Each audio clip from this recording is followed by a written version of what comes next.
Good evening, ladies and gentlemen, and welcome to our first episode of Cannibal Cooking. I'm your host, Sam Prey, and today we have a very special program.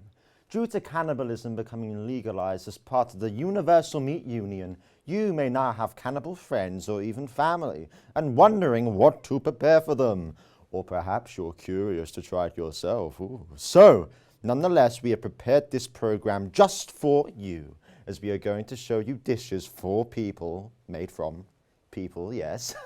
That's right, and joining us tonight is the popular, the mysterious, the handsome and dubious cannibal chef himself. Please give a warm round of applause for Charles Mantis. Hi, pleasure to meet you, quite a pleasure. I hope you're hungry for something a little bit unconventional. Oh, I'm sure the folks at home are in for quite a treat. But Charles, tell us, what inspired you to pursue cooking with such, shall we say, profession? Well, Sam, it all started back in my family. Now, I come from a long line of eccentric and unique chefs. But we always believed in pushing the culinary boundaries. I firmly believe that food should be about exploration and pushing past those boundaries. Besides, proper preparation and seasoning, or you'd be amazed at how delectable human flesh can be. Well, I can try and imagine, I suppose. But first, let's get to know a little bit more about the man behind the apron, shall we?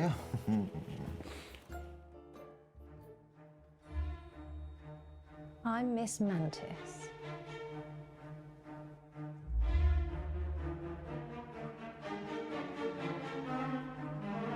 Sit. Does anybody want a drink? Cookies? No? Okay.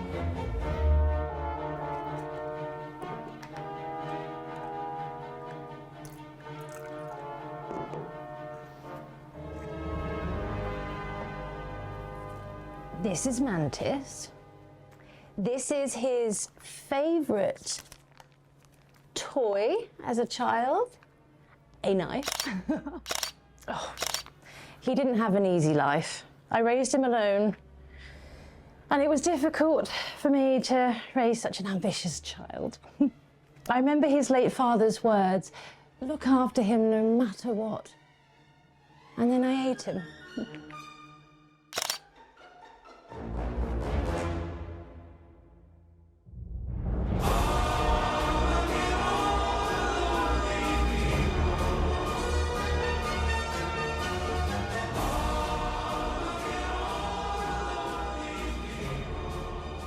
Yes, it's a tradition in our culture. We eat the father before the baby's born because we believe the soul transfers into the child. He was delicious, by the way. Is Mantis's first friend. Oh, bless him. He tastes good. And this is his first year in Bacology at Cambridge University. He was always getting distinctions. His bloody apron. He didn't always get on with the teachers, but he fixed the problem. Oh, I like this one. This is Mantis in his second year, and this is Mr. Chmilewsky. I think he was the module leader for experimental cuisine. They didn't get along, but as I said, Mantis always fixes the problem. We don't need no education.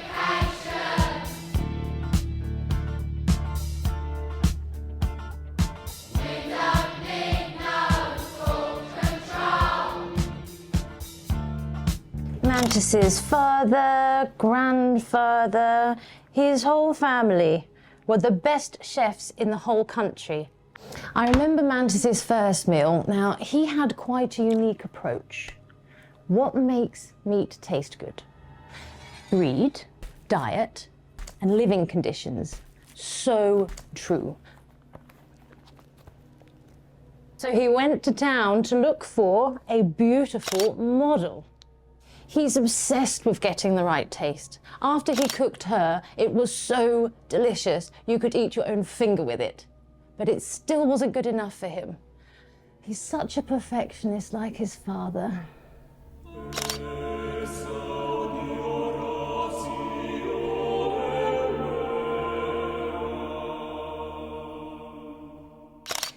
I'm proud of him.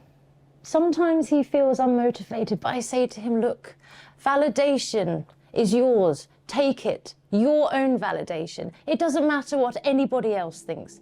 And don't go on social media all the time seeing everybody else living their lives on photographs.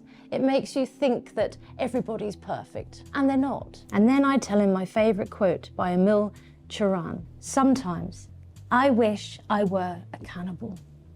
Less for the pleasure of eating someone than for the pleasure of vomiting him. Magnified, sanctified be thy holy name. Vilified, crucified in the human frame. A million candles burning for the help that never came. You want it darker.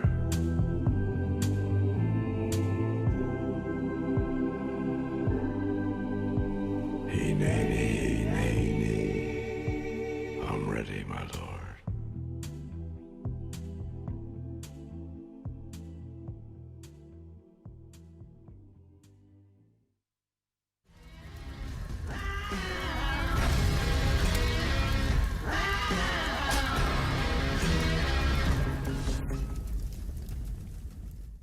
Mwah, kisses, love you too.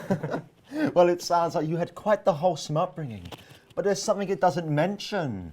Like any special someone in your life, hey Charles? Oh, Sam, believe me, I've tried, but they never really had the right taste. Well, you certainly have a way with words. Now, without further ado, let's dive into tonight's menu. What is on the chopping block, so to speak? Indeed. Now, allow me to present you all the first dish of tonight to make your hungry friends feel right at home. Starting with our centerpiece, also a classic, spaghetti and eyeballs. Now, as you can see, it's very much identical to what we consider well normal, despite the obvious. The first step is the same as always. Prepare the ingredients, being a pound of gluten-free pasta, a tub of pre-mixed blood, 2 tablespoons of tomato paste, a jar of eyes submerged in solution of vinegar, 1/4 cup of grated skin, onion, garlic and salt and pepper to taste, tablespoon of olive oil and basil. Also, do not forget to preheat your oven to 190 Celsius while we prepare and cook the spaghetti, which will take a longer period because this pasta is gluten-free, which means anything about it will be 5 times longer. Gluten-free pasta. I know, it's disgusting. What? But it's essential for the cannibal diet, you know, simply because what's the healthy thing to do? Personally, I believe it is the biggest reason as to why cannibal diets have been under such social scrutiny for so long. It's a shame. Sure. But moving on, we work on the most important thing of the dish, the marinara sauce. In a saucepan, we heat the olive oil over medium heat. Salt, pepper, and basil. We pour marinara sauce into the pan and heat until warmed through. Put the olive oil in the pan with the chopped onion, add the chopped garlic, a bay leaf, and chopped parsley. Stir the mixture frequently over low heat, and then add the tomato paste together with some mixed blood. Well, don't you think this is a little bit too, what's the word, elaborate for folks at home, especially first-time viewers? No worries, Sam. No. Look, the hit and miss is all part of the creative process. If you don't succeed, don't stress. Just try, and try again until you get it right. You know, there's always more where to get from. For example, I'm sure my friend Sam here will share some of his eyes if needed more, right? Hey, Sam?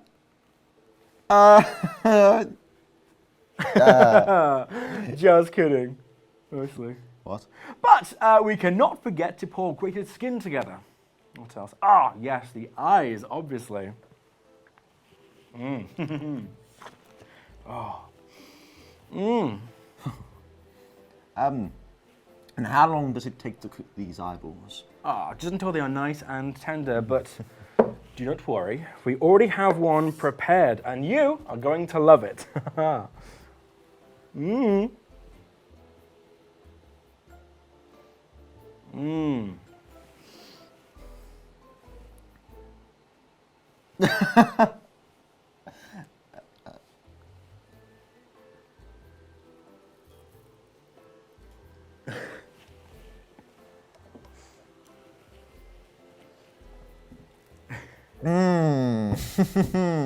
That's very delicious. They're very acquired taste. Yes, and there are many misconceptions about the cannibal diet. But once you get to know more, well, you may just try it and then change your mind.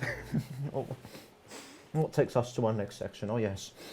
It is common knowledge that cannibalism has long been a taboo subject shrouded in mystery and controversy. But did you know that throughout history there have been numerous events and curiosities surrounding the practice? Let us look.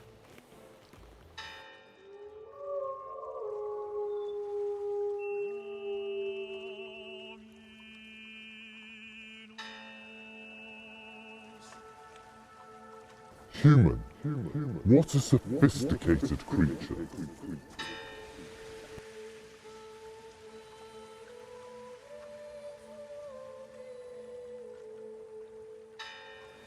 Let's know some facts about what happens when human unleashes the beast inside.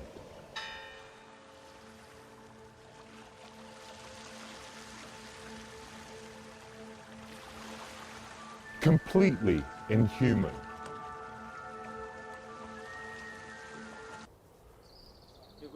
Yeah. But if we talk about it, we can find the history that's connected with the science, culture, and insanity. The cannibalism.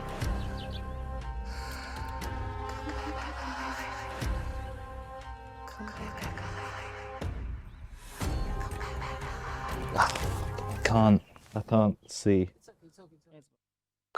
Dates back to when Christopher Columbus accidentally discovered the first known cannibals in the Caribbean islands. The world witnessed a new phenomenon. It was in the 15th century when the Europeans discovered a new miracle cure for deadly diseases, a medical cure called mumia. It was in huge demand around the world until they discovered that it was made using mummified human bodies. Medical cannibalism. In the extreme urge of survival, humans tend to consume anything that they can get, even if it is a human body, showcasing survival cannibalism. Like the Uruguay plane crash, Where the dead. where the survivors had to eat the dead to stay alive for 2 months. Oh, I think the candle's gone out. In ancient China, they used to have filial cannibalism, where the eldest son and daughters would offer a piece of their own flesh to their parents as a way to cure their sick parents as a last-ditch attempt. Am I still good to put my hand on the... Funerary cannibalism, which is still known to be in existence around the world, with the Agoris in India and the Yanomami in the Amazon. People tend to follow eating corpses as part of their beliefs. I wonder, do humans keep these practices just because of these reasons? Or is this pointing out the wild beast inside us that we thought we lost in our evolution? After all, human meat is the best meat in the world, isn't it?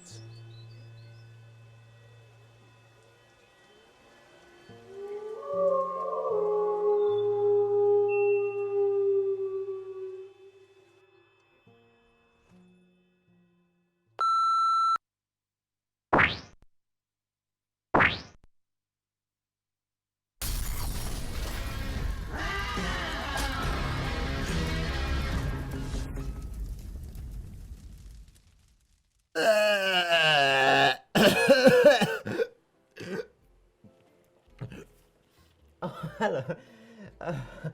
From bits of history to a darker introspection, tonight we are being able to really learn so much. But Charles, maybe we should explain to the viewer what they're looking at. Yes, and this one is special. In fact, my first recipe named Skull on a Salad. Well, it certainly looks appetizing, but don't you think it will be a little bit hard to digest? Oh, certainly, and believe me, I've tried it myself. But do not worry, the skull is merely an aesthetic centerpiece. What's inside is what truly matters. Ah!